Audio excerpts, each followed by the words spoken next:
As a parent, there's almost nothing worse than your child having a temper tantrum. But our next guest says how you react makes all the difference. Courtney Clark is a behavior clinic therapist with Penfield Children's Center. She has helpful advice for avoiding a negative behavior cycle. Hey, Courtney.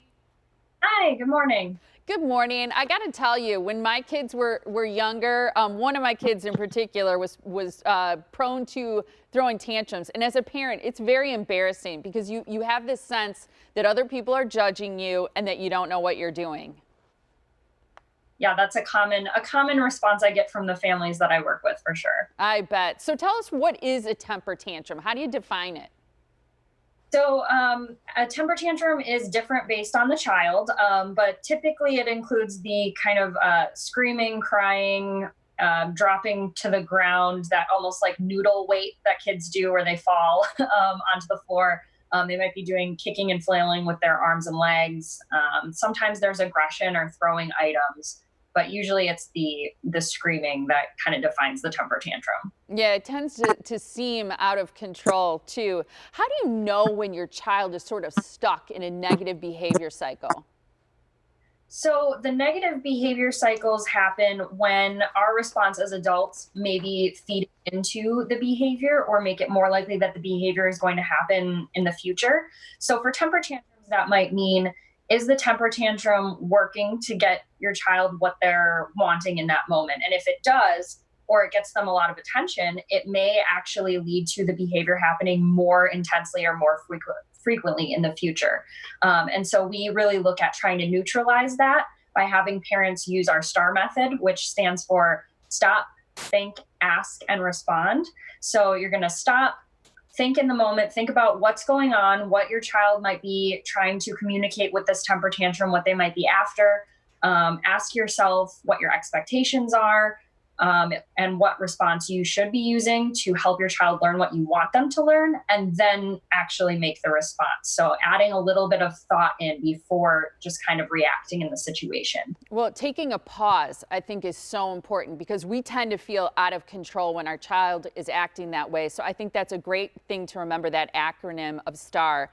What I find interesting is this concept of you don't talk about necessarily going from a negative behavior cycle to a positive behavior cycle.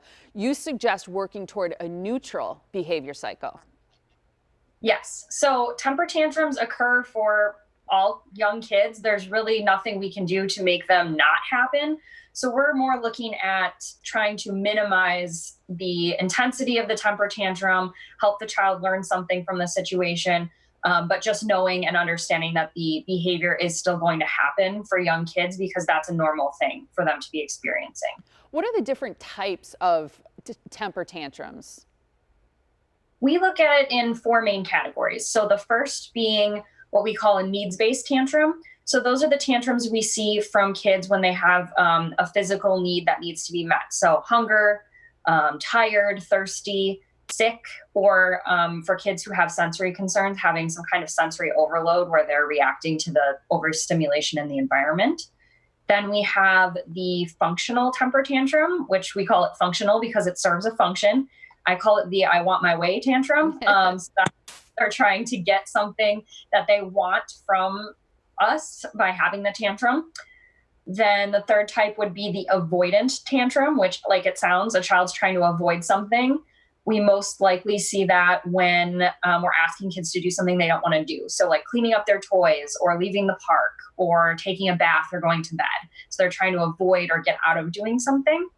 And then the fourth type would be a more emotional temper tantrum. So that's when a big emotion really takes over for the child. Usually that looks like fear or an intense sadness. And that will happen a lot for reactions to stressful events. And I would think as a parent, sort of sorting through what type of tantrum it is helps in your response.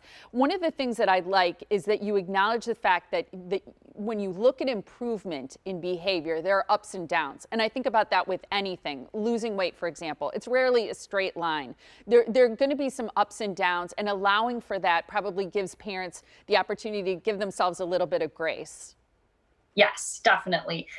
We call it kind of more like a wave versus just a gradual improvement like you get when you're maybe sick, for example. You start to feel better and eventually the sickness is gone. Kids are more improving like a wave pattern. And so sometimes it's going really well and then they kind of go downhill a little bit with it.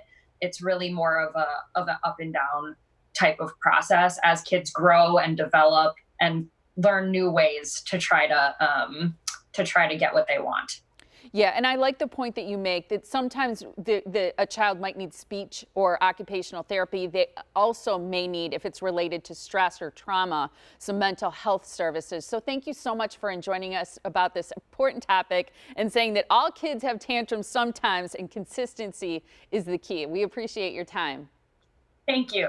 Absolutely.